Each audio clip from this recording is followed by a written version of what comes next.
This is going to be a quick sharing because when it comes to donating, you either get it or you don't. And since you click through, I guess you understand the importance of donation. Donating, it's not just about tax deductible. That's good.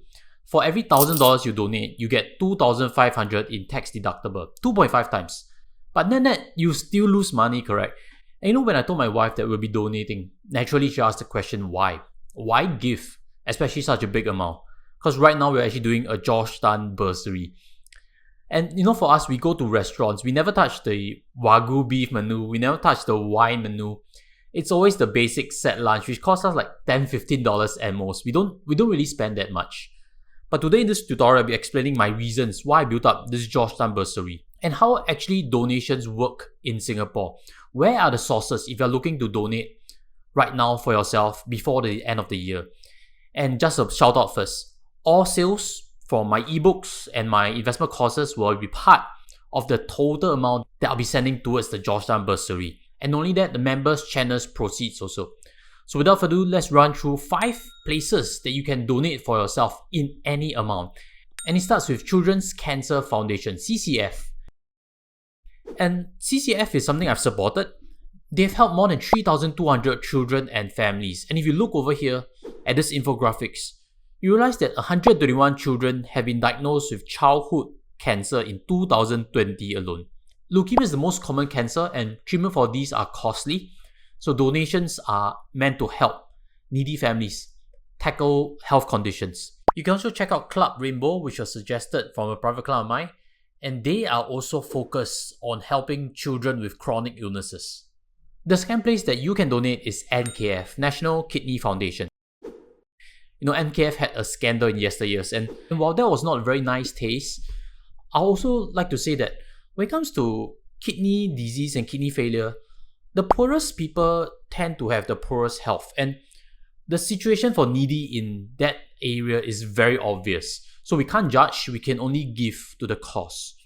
The third is Renci. Renci is also ran before donation shows. And just to share a bit on my personal story, my father is a stroke patient and he's been around for 16, 17 years with that condition already. So when we have sent him before to respite care, I've also seen before neighbor beds, which are elderly men, lacking family support. And sometimes I also wonder how their bills are being settled. So I guess donating to these avenues would help most obviously in this kind of situation. The fourth place that you can give is actually in Giving.sg.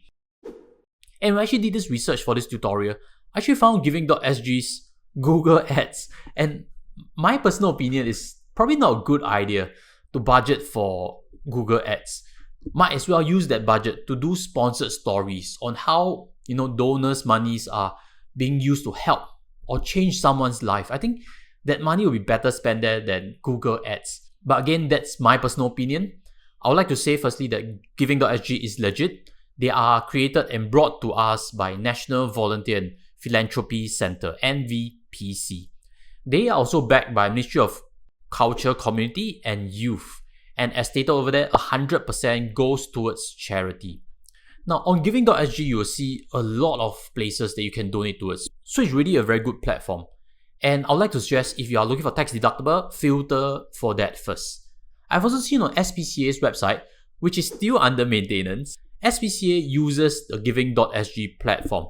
So if you are an animal lover, you can always go to Giving.sg to find projects that you're happy to donate towards. And let's move on to number 5 on today's list, which is giving to universities.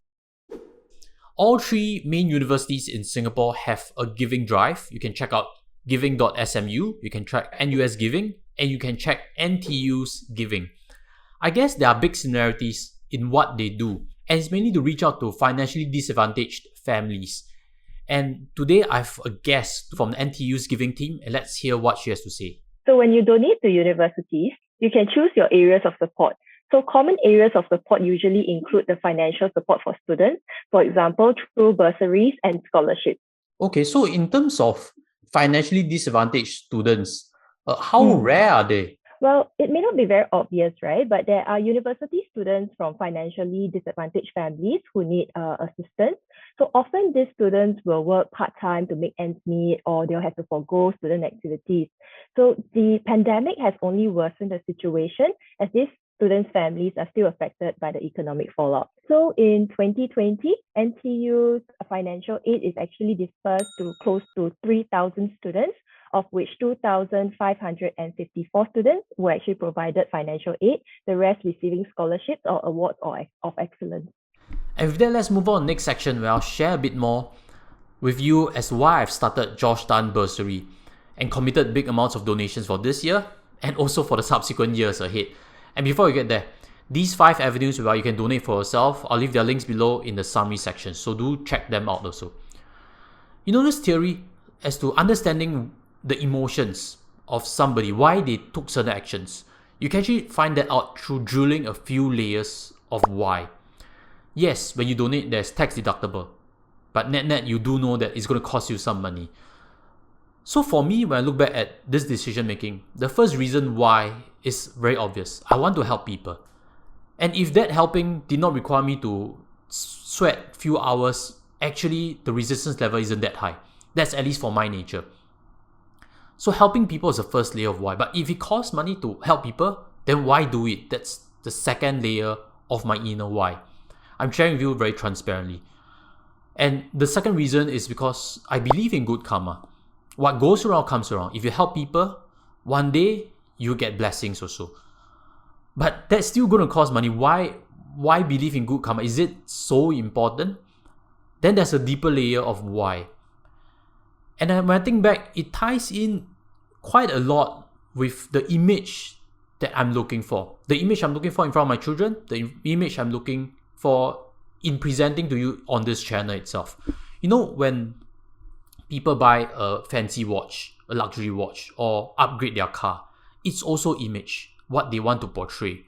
But that's not who I am. The excess money, do I spend it there? That's not what I believe is good. That's not what I teach here in any case on this channel. I believe in generosity, I believe in abundance, and for me when I donate this, is validation to myself that I have enough. If I think I have enough, put the money to my mouth. That's the simple logic. And in a lot of ways, it helps in my self-esteem. I believe that I've helped, I'm a good person, and that is big motivation for me really, and that's why I've taken this action. So what about you? What are your deeper underlying reasons of why in terms of donating? Because tax deductible ultimately is a byproduct. You will not be happy with tax deductible. There is a deeper layer of why, and if you uncover it, donating is actually very easy. And to end things, donate before 31st December so that it becomes tax deductible anyway for this year. So hopefully you have benefited from my sharing. Smash the like button if it has helped you also. And smash or subscribe because in subsequent weeks ahead, I'll be launching tutorials on CPF and on retirement. And maybe one of those topics will impact you even further. With that, I'll sign off from here and see you when it's released. Take care and goodbye.